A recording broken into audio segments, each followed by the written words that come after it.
What is up, everybody? It's Dr. Vibe here, host and producer of the award-winning Dr. Vibe show, the home of Epic Conversations, and I'm the host of Epic Conversations, 2018 Innovation Award winner, 2020 Best Podcast News Award winner given out by the Canadian Ethnic Media Association. I also co-host and co-produce the only online show in the world for dads, fathers, and male caregivers that's sponsored by Dove Men Plus Care.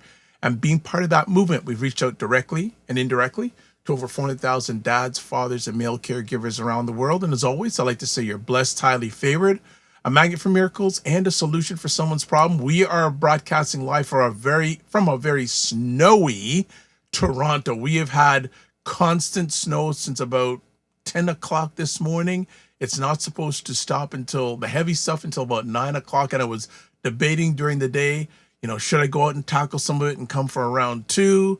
And now it's probably getting to the point I may just stay until it stops, but I still may go out after we broadcast live today on Black Canada Talking, which is always on Sundays in and around 5 p.m. Eastern Time, where myself and mainly Cesar Ndema-Moussa give his takes and POVs on stuff going on local, national, and internationally.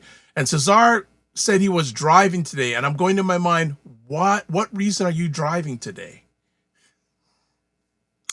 Hi, Dr. Vibe. Hi, brothers and sisters. Analyze. I had to rush in a session at the gym because my spouse came back home late from the gym. She also extended her groceries time while I was with her daughter. And for those who are not in Canada, to understand how cold it is, I should say, as Dr. Vibe is saying, our daughter was not interested in leaving the house to go meet her mom at the grocery store. Well, I was chatting with a longtime friend a few minutes before we went live, and he said, and he's been in Canada all his life, he says, I had icicles on my beard. He says, the first time in my life I've got icicles on my beard. And he said, when you go out to shovel, he says, the only thing that's going to get you through is your ancestors, and realizing your ancestors went through worse. Yeah. That's the only thing that's going to keep you going. So it's quite a day out there, and it's been quite a January weather-wise in this part of the world. It's been snow. And we still have February. Hi. But we're okay. So what we're going to do is make it real quick because there's a lot to chat about. And already Michelle Baptiste says, good evening, Cesar and Dr. I from snowy tsunami land. Well said. It's crazy out there, man. It is really crazy. But you know what? We're going to get through. We're going to do a good job. So we'll be back in 30 seconds. We'll do some housekeeping. Then we're going to get to so many things, but we've nailed it down to 3. So hang out with us and stay warm. Hey, y'all, we've got your Saturday evening plans handled. It's smart conversation, lots of laughs, and a little bit of... Did they really just say that? That's because it's primetime Saturdays at 5 p.m. Eastern with Aisha K. Staggers and Laura Lala Key, where they try to make sense of the nonsense going on in American politics and culture. Check it out. Watch The Morning Vibe live on Mondays and Fridays at 9 a.m. Eastern, where Dr. Vibe and Ryan Knight discuss important subjects between themselves or have conversations with people who you need to know about. All right, Morning Vibe. There's also so many different things going on, good stuff.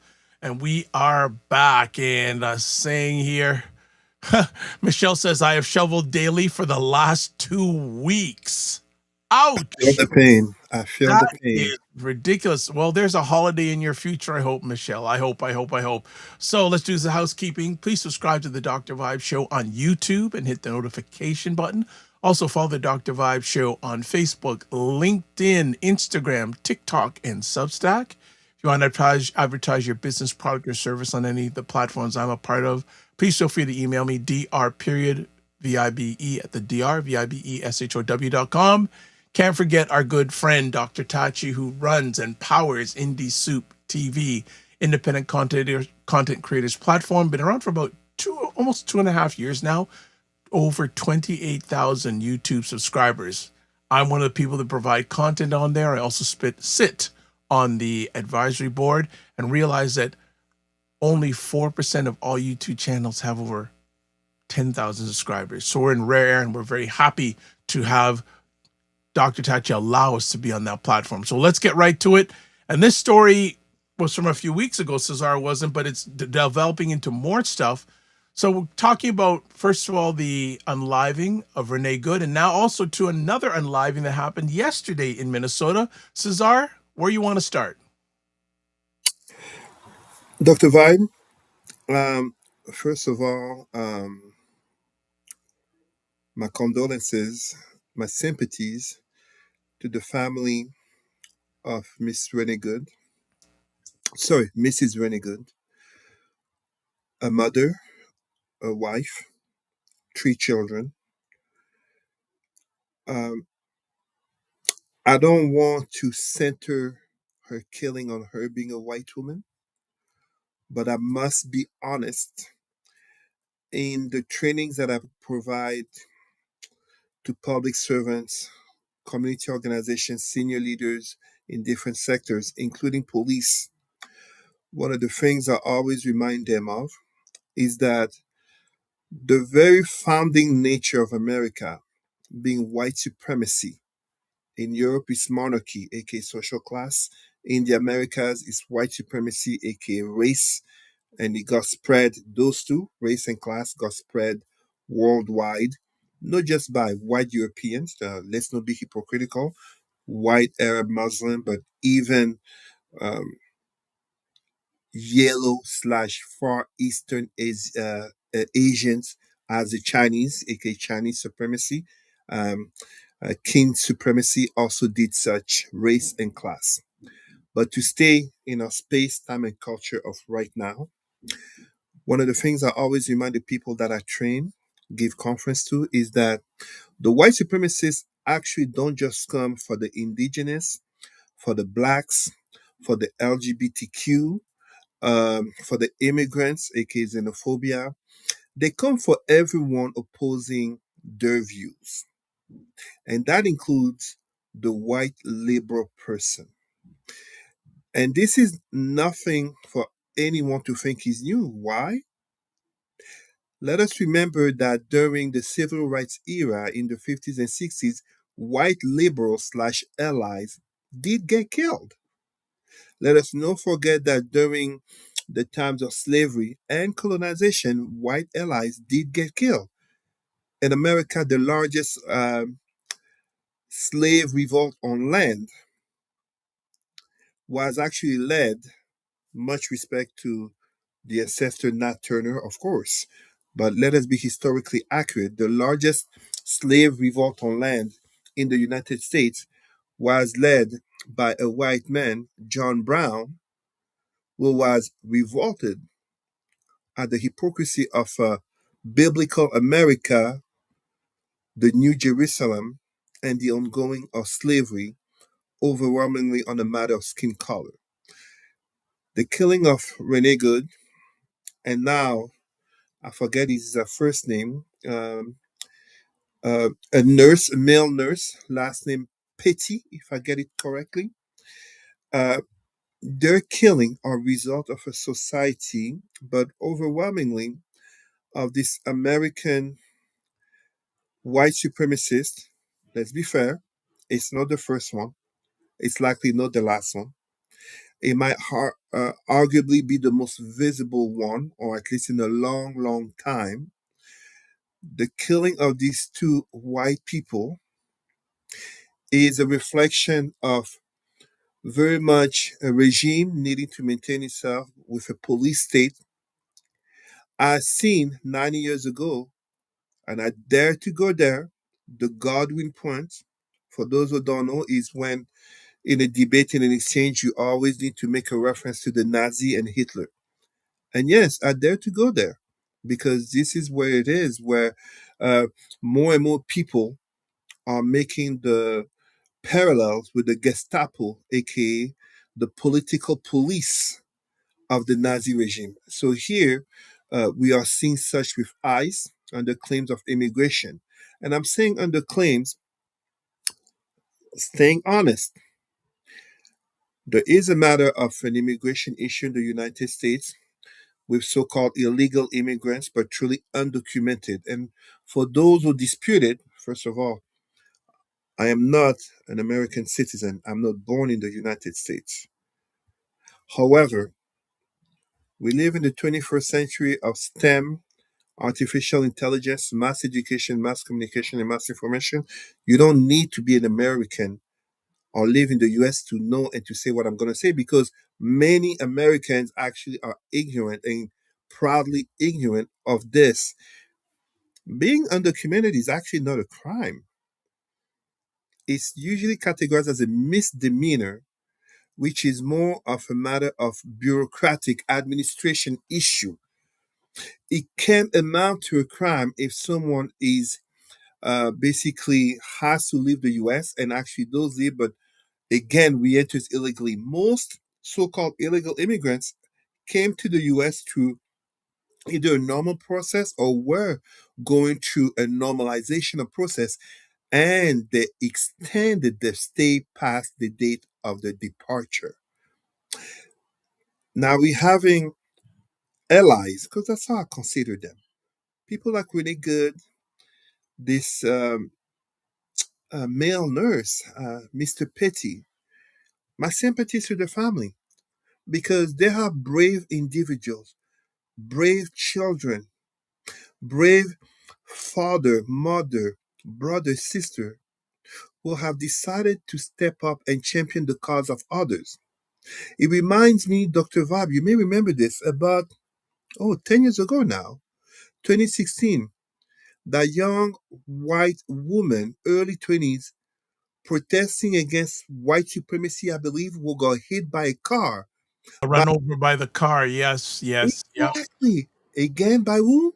The supporters of Donald Trump, the MAGA people.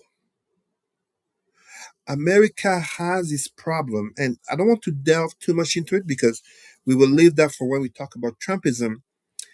Ideologically, this is what we're seeing here. And this goes back to warnings from people who served in the first Trump administration. So this is not even warnings from opponents of Trump, but even people who served in the Trump administration. I'm thinking notably of General Milley, I believe that was his name, who clearly said if Trump comes back to power, he will destroy America. We are old enough. I mean, I was a kid. I was about 10 years old. We are old enough to have witnessed the downfall of the USSR, the Union of Socialist Soviet Republics.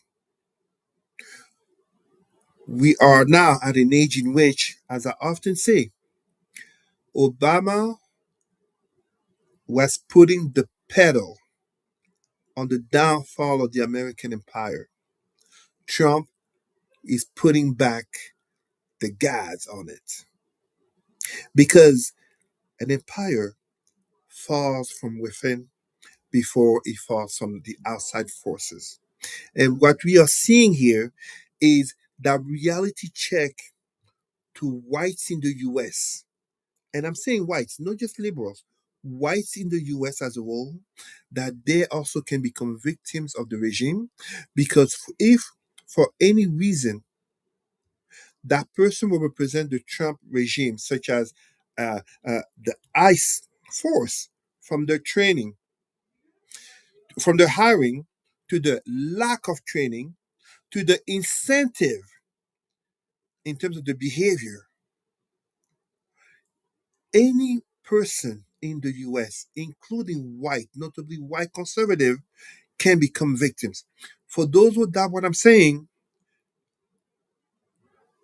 MTG, Marjorie Taylor Greene, very Trump ally, became the victim. Her and her family became victims of death threats by the people that she identified with not long before, until she started to criticize Trump regarding the Epstein files.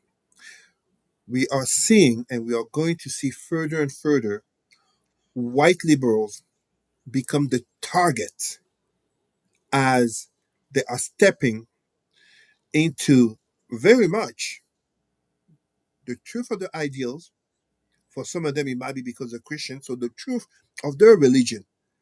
Let's not forget that, as fictional as I say he was, Jesus Christ was an immigrant as well. was illegal as well. He was not white European. So we will see more of such. And this very much as a reminder. And I'm saying this at the same time as Latinos for Trump, many Latinos who supported Trump are getting kicked out. Many blacks who supported Trump are also suffering the brunt of his economic policies. Donald Trump, President of the United States, number 45 and 47, is the monster that America created and brought back to power in its admitted mission of retribution, which ultimately is the pillaging as he enriches himself and his family, but also the destruction of the pillars of American democracy. The gentleman's name who was unalive is Alex Pretty. That's his name. Alex Pretty. Alex Pretty. My condolences to his family. And allow me to mention, Renee Good did not drive her car. From what I saw the video, she was not trying, nor intending, nor aiming to hit this ICE officer. Mr. Pretty was legally, he had his legal firearm license, carry and conceal, but he wasn't going to ICE to shoot them. They shot him as he helped a woman who was pushed by ICE. They shot him as he was down. That's murder. I can't remember which Democrat congressman was saying this, but they did talk about once the Democrats are back in power, they intend to hold people accountable. I dare to ask the Democratic Party, and I'm not a Democrat, I am not a liberal, I'm a Pan-Africanist. I do not ascribe to the left and right polarization of the Western world, but I dare to ask the Democratic Party, will you truly hold each and everyone accountable as ultimately you fail to hold Donald Trump accountable for his actions from January 20th, 2021 to November 3rd, 2024? Well, let's remember a few things. And also the lady you were trying to remember from a few years ago, Ashley Babbitt. Ashley Babbitt, yes. That is her. Condolences and sympathies to her. These are the heroes. These are the heroes that there are heroes. There are heroes. Right. The Derek Chauvin, the ICE officer who killed Renee Good, and this new ICE officer who killed Mr. Pretty. They're the villains. History will remember their names. Well, it's interesting because from what I've been hearing and reading, the gentlemen who are doing the unaliving basically are protected and won't be brought to trial. As long as Trump is in power. Yeah, but there's a certain act, and I was listening to someone, and I wish I could have got more deeper into this, but for many years, especially Black Americans were asking, especially when the Democrats are in power, there is a there's some act or political thing saying that police are protected in situations like this. Yes. And the Democrats never a lot of Black Americans, especially when Barack Obama was in power, they were wanting Mr. Obama and his administration to overturn this. They never did, and now it's coming back. Now it's impacting non-Black Americans, right? And you just said it. Thank you, Dr. Vibe. Now it's affecting who? White people. Non-melanated Americans. There you go. And to be specific, white American citizen. Unfortunately, the nature of America makes it... It's like something I said. They didn't just kill Renee Good. They killed a white woman, American citizen, mother of 3 children. It changes the dynamics. It's interesting too because Minneapolis is a flashpoint, right? George Floyd. Of course, yeah.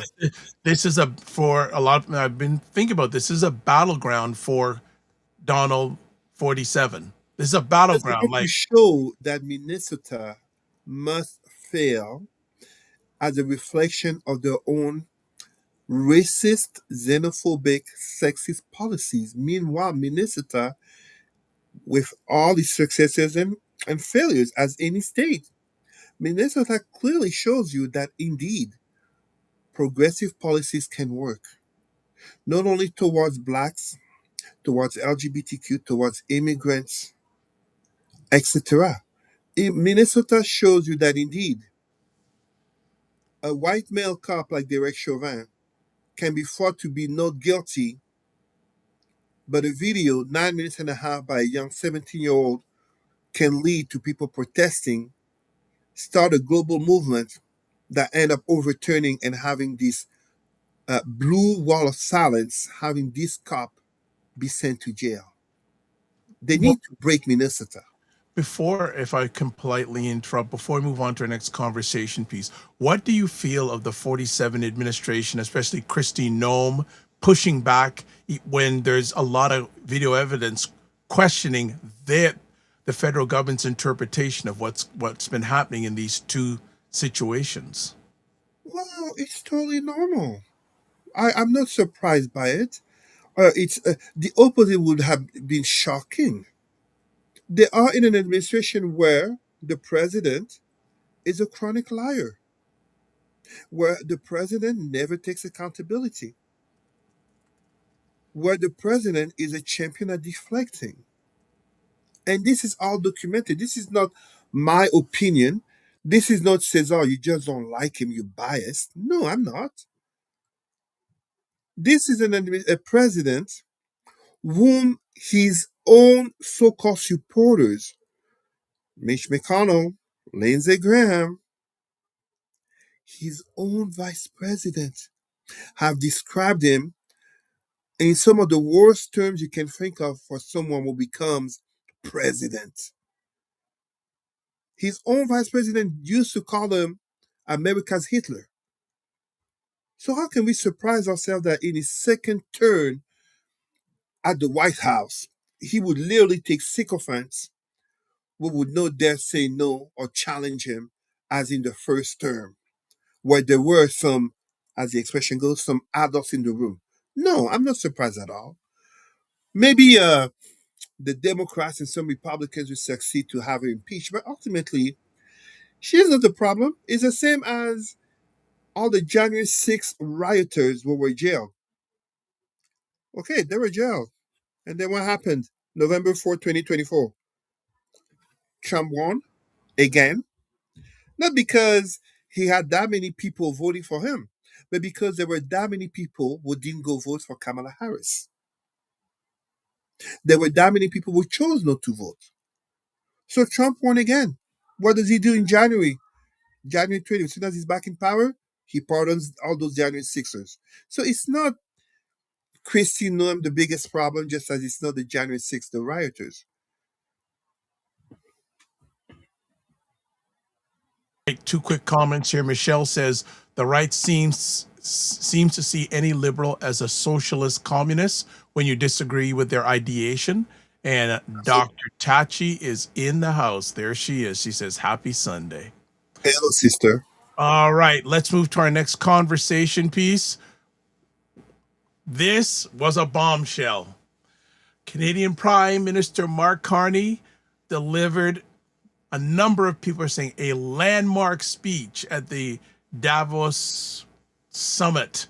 And it was so empowering. I've been told only 3 people in history have received a standing ovation at the main stage of Davos. One of them was Nelson Mandela. I can't remember the other one, but that Mark Carney's speech has been regarded as a groundbreaking speech for global order forever and ever.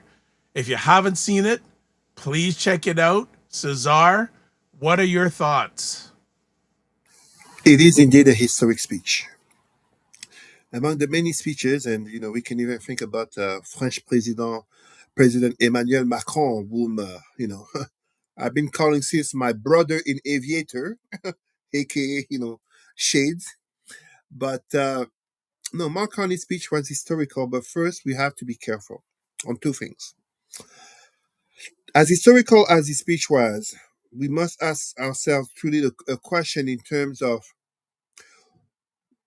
is it wise to make such a bold and strong speech versus concrete actions of further Canadian independence from the United States? Because concretely, now it's been close to a year since Prime Minister Carney has been in power. What has concretely changed other than Canadian customers shopping less American goods and traveling less to the United States? What has concretely changed at the highest level of government? Has any construction truly begun? Do we have a Canadian auto brand that's in thought on construction? There's still talks about, Canada-China trade, Canada-Indian trade, Canada-EU trade. Yes, yes, yes, yes, yes. But concretely, has it happened? The second part of my caution regarding the speech, and I keep saying, absolutely was a historic speech, and I will come to the positive side of it. But my second pill of caution is Prime Minister Carney is actually warning us. Meanwhile, he literally represented what is opposing. Former governor of the Central Bank of Canada, former governor of the Central Bank of England, he is at the very heart of the capitalism and imperialist world order that he's crying against. It's just that now it's turned against him, aka Canada.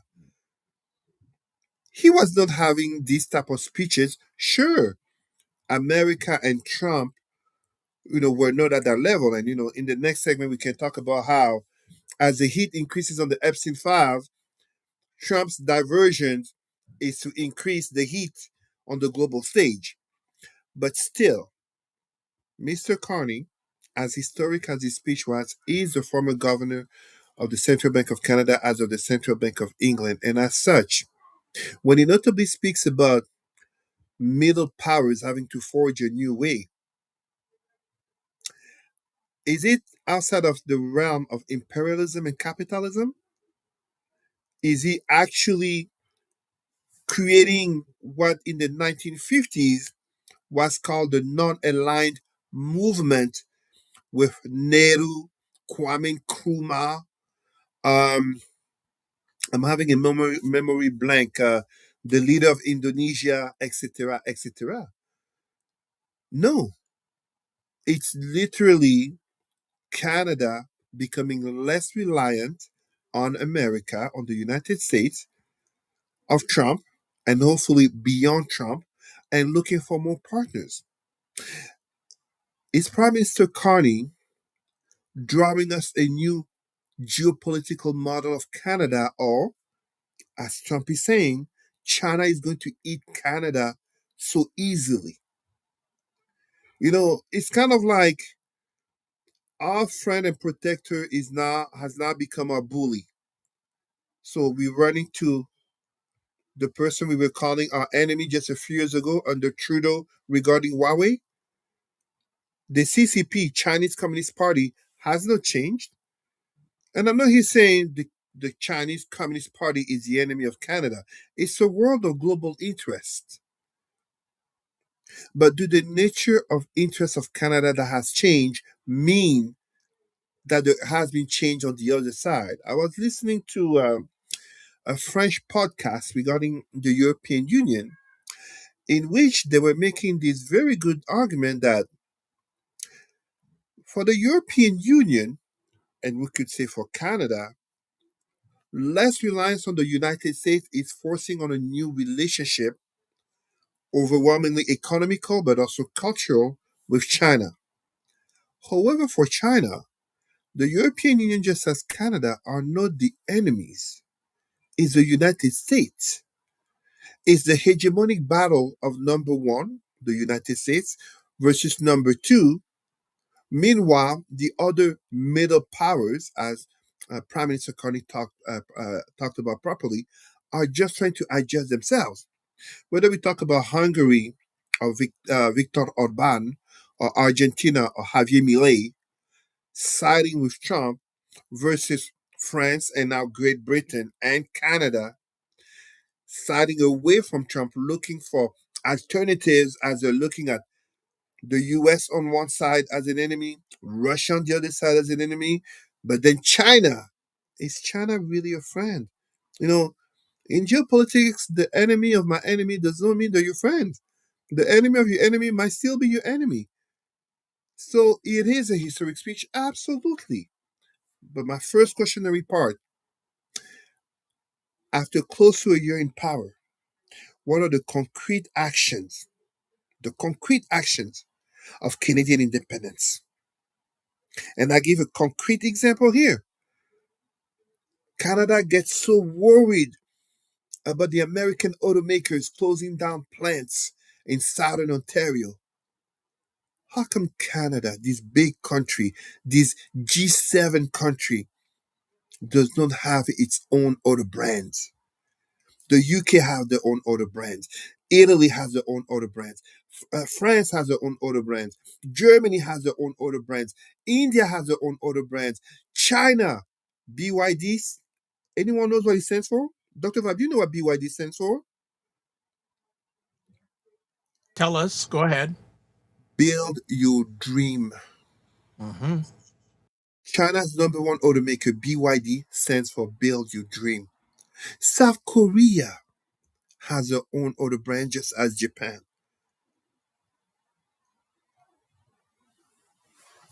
Where's Canada? Why are we we don't even dominate in hockey? When was the last time a Canadian team won the Stanley Cup, won the Canadian Cup? Well, Dr. Tatch is saying good for Prime Minister Carney, and she also says BYD is excellent. Oh, I've never driven one, but I take your word for it. I love the marketing about making a brand. BYD, build your dream. Then if you had a chance to speak with Prime Minister Carney post-speech, what would you tell him? I would say a speech is only as good as the actions that follow. And as a Pan-Africanist, Dr. Vibe, let us have this painful conversation as 65 years ago, one of the heroes of Pan-Africanism, Patrice Lumumba, got murdered in the most sadistic ways following a very powerful and truthful speech that anyone can type on YouTube and find the Patrice Lumumba speech in front of the King of Belgium, Baudouin. And he got murdered. Why? The speech was powerful, but our great leader, Patrice Lumumba, did not have the means of power to concretize his speech. As I did ask last time, Dr. Vibe, very honestly, if, as we, there's more and more talks about Donald Trump having dementia and his psychological health falling, kind of like Joe Biden, in the course of the election, if he decides to tweet at 3 a.m. for the United States to take over, to invade, to conquer Greenland or Canada, what are we going to do? This is the reality of the world that we live in. This is not, I'll keep it for the next segment. Here, Dr. Tachi says exactly, Cesar. The speech was very important, but the actions will be more critical. And have someone here from YouTube saying Canadians think things in Canada will be better based off a speech. No, it's a very valid point. Great speech, but it's the actions that speak. It's like in a relationship. I love you means nothing if the actions don't speak to it. That's why many people, you don't need to tell me I love you. Show it. Show it. Okay. We're going to have one more conversation piece, but we're going to start off with a little video. So I'm going to watch about a minute and a half video about our next conversation piece. Here we go. What happens when power becomes the defining force in American politics? In the second year of Trumpism 2.0, we're seeing executive authority pushed to new extremes. Mass firings in federal agencies, sweeping immigration crackdowns, and a Justice Department targeting critics. Tariffs have soared to their highest level since the 1930s, driving up consumer costs and fueling economic uncertainty. Scientific and environmental agencies face deep cuts, with the CDC, EPA, and NASA losing major funding and staff. Meanwhile, U.S. foreign policy has turned expansionist, with interventions abroad and revived threats against rivals and even allies. Scholars warn of a shift from post-truth to outright irrationality, where spectacle and conspiracy replace reasoned debate. The result? Slower economic growth, rising unemployment, and a political culture shaped by power and spectacle. Okay, our last conversation piece, 47 2.0, Year 2 impacts. Cesar? Donald Trump has put the foot hard, and many people will disagree, but in French we call it le soubresaut de l'empire. It is that moment when an empire is on the dying stage, but then it fights so hard like a wild animal that it seems to be so strong. And yet, those are manifestations of weaknesses. It's kind of like losing the argument, therefore I insult you. I call you names. I refer to your mother, your wife, your sister, your sexual parts, your skin color. Those are manifestations of weaknesses. This is what Donald Trump is doing. The realities are manifold. China keeps growing. China did not. What's that term in English again? I'm thinking about this rap song from that movie, Honk for Jesus. Knock if you buck, something like that. China did not buckle. I think that's what No, it said. Right? and actually enough, China's GDP went up over the last year, right? So There you they're go. growing. They're growing. They're growing. India is growing, not only including its birth rate, just as in Africa. The minorities are not really the minorities. The birth rates of not just in Europe, white nations, and I am not one to wish for the extinction of the so-called white race. I am not a black supremacist. We have to be careful. But I've read from reputed historians, very honestly, white historians, not some angry black person, who knows, Dr. Khalil Mohammed, and you name it. No. I've read from them. They're like, yeah, the white race will disappear. It's just a matter of time. Like the datas are there, or even if it doesn't disappear, it will become so small, it becomes minimal. The notion of they will be replaced. It's not all white people will be replaced, but the racists are facing a battle that many of them recognize. That's why even in the US, you're having the establishment of what is happening, ironically, in South Africa, in Orania, you're having the establishment of white cities, aka trying to preserve the white race in an environment that's all white. Trumpism is literally Dr. Vibe. People here think of Trumpism as America First ideology. We need to study history, aka the past, in order to understand the present so that we can better apprehend the future. The Donald Trump and America First ideology actually comes from 90 years ago by the people who were opposed to then President, Democratic President Franklin Delano Roosevelt. These people, the movement of which was pro-Nazi. These are pro-Nazi. This is not Cesar, here you go again with the Godwin point. No. We live in the 21st century of STEM, AI, mass education, mass communication, and mass information. Educate yourself objectively. The America First ideology. Trump by himself is not an ideologue. Don't get me wrong. Trump wants his attention and he wants his money. That's what fuels him. But the people around him, including a certain Stephen Miller, Jewish and white supremacists, how ironic.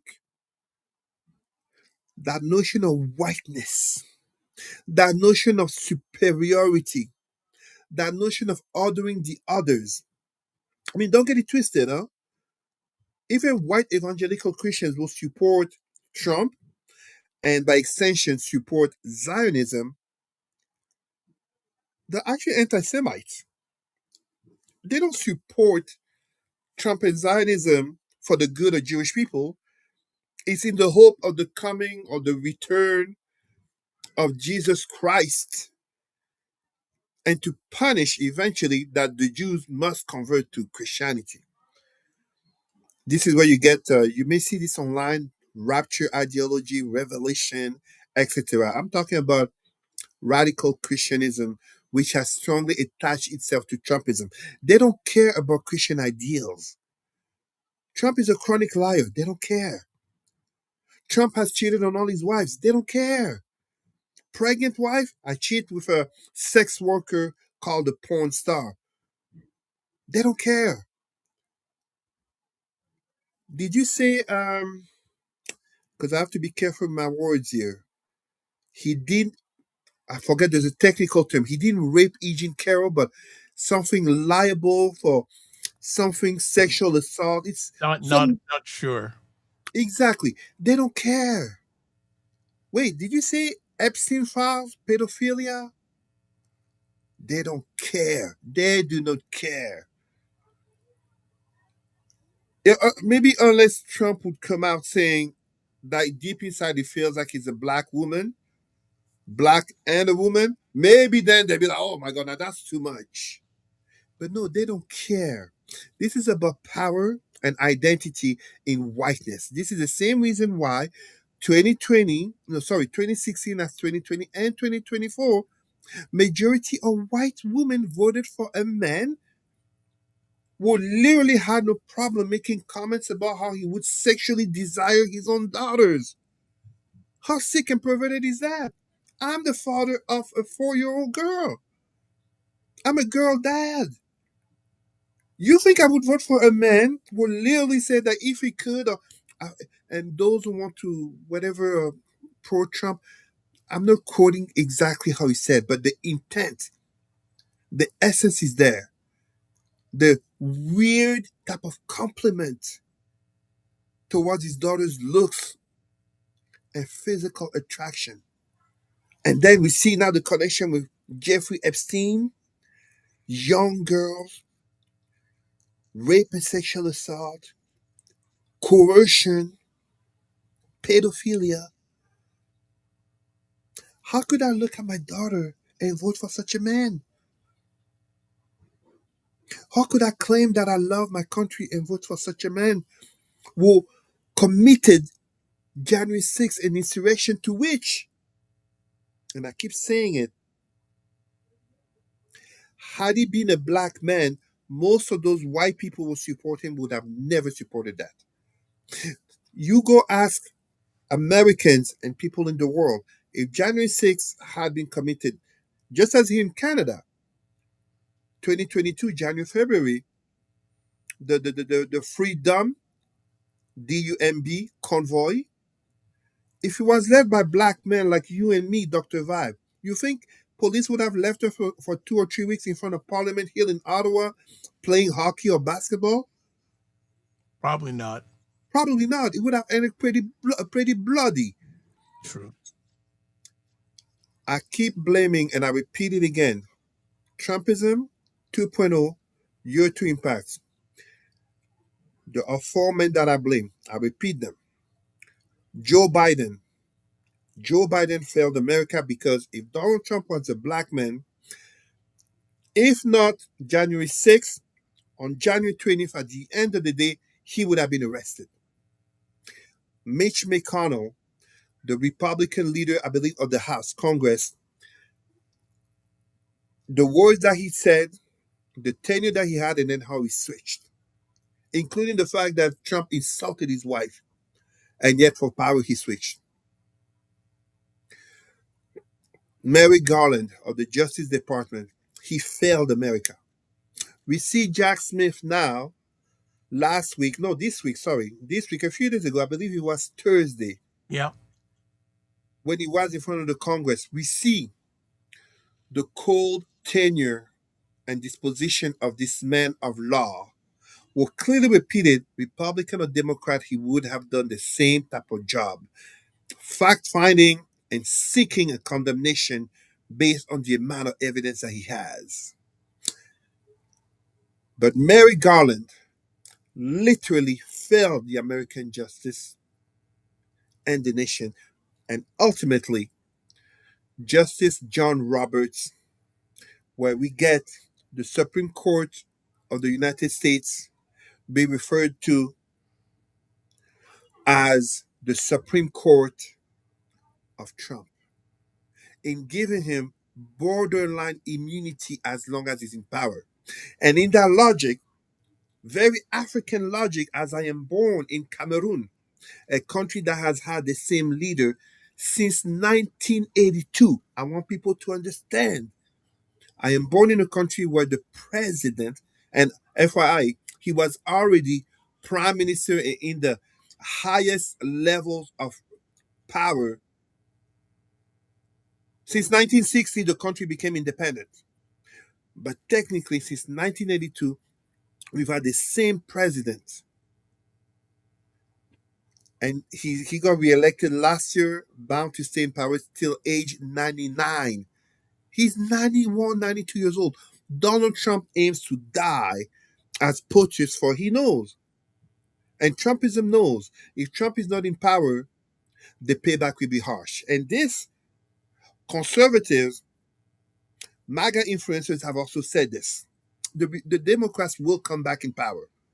Thus, Trump trying to already rig the elections. Trying to talk about, maybe we don't need another election. Maybe the machines will be rigged. Kind of putting that into the minds to prepare people to another hijacking of the democratic process. America is going through on a dangerous path, Dr. Vibe. And to be the neighbor of the biggest dog in the courtyard, the biggest bully on the planet. Like this, another time in history in which what is supposed to be the nation leading the so-called free world, and we know it's never been that, aka Make America Great Again. When was it great? For whom? The nation supposed to be the leader of the free world and of democracy is now the very nation the whole world looks at as a bully. And I'm not just talking about Venezuela or Iran. I'm literally talking about the whole world. Bombing Nigeria for the so-called Christians. He doesn't care about Christians in Nigeria. He doesn't care about them. Well, we have to shut it down. Unfortunately, there's so many things I want to ask you about, but we'll leave it to the next conversation piece. But it just really Family dinner is a must. I'm trying to be more mindful of my time. No problem. Family is more important than any of these shows. So just as always, if you want to get in contact with Cesar, email address president@Roots and Culture Canada, Facebook Cesar Remy Emery. And just as we start closing down, as always, subscribe to the Dr. Vibe Show on YouTube and hit the notification button. Follow Dr. Vibe on Facebook, LinkedIn, Instagram, TikTok, and Substack. If you want to advertise on any of the platforms I'm a part of, please feel free to email me, dr.vibe at the drvibeshow.com. If you want to find out more about me, you go to toplink.cc/the drvibeshow.com. And also you can watch replays of this epic show on the Dr. Vibe Show YouTube channel, Facebook, and LinkedIn, and also the website, the drvibeshow.com. So as always, live your life as a dream. If you can dream it, you can make it. Sometimes you have to get smaller, get stronger. Block assumptions. Aim bigger, aim better, aim higher, aim wider. Love, faith, and respect. Oh, Cesar has one more thing he wants to add. Go ahead. Very quickly, for our American brothers and sisters and allies, In this second year of Trump, less entertainment, less consumerism, aka money wasted, less religion and false hope and alienation, racial and religious alienation, more black pride, more community involvement, and definitely more, and more humanity. It is important that you understand you are living in historic times, and the historic times, it's like that picture of that man in the Nazi rally who had his arms crossed. In historic times, he will be remembered notably by your children. What were you doing and how were you behaving in light of the oppression that historians will recognize? We are out of time. I will leave it at that. Thank you, All right. Dr. Vibe. No problem. Dr. Tachi says, great conversation. So as always, live your life as a dream. If you can dream it, you can make it. Sometimes you have to get smaller, get stronger. Block assumptions. Aim bigger, aim better, aim higher, aim wider. Love, faith, and respect. And if don't just manage your time, manage your energy. Remember to give yourself grace. And if you're not making money, make history. Try to do both and make it better. God bless. Peace be well. Keep the faith. Walk good. We'll chat soon.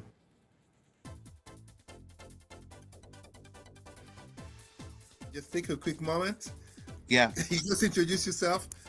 Let Dr. Vibe welcome you into the show. As I told you, Dr. Vibe. No. I welcome. And really good to have you here. I didn't want to. You were on a roll. I didn't want to interrupt. You were on a roll, but In an award created by whites, dominated by whites, run by whites. And you're a billionaire, bro. FYI, I don't. It's probably the first time of the year that I use the word bro. yes, it is. That's the first time, as long as I've known you, you used it. My daughter would laugh. if she heard me say bro.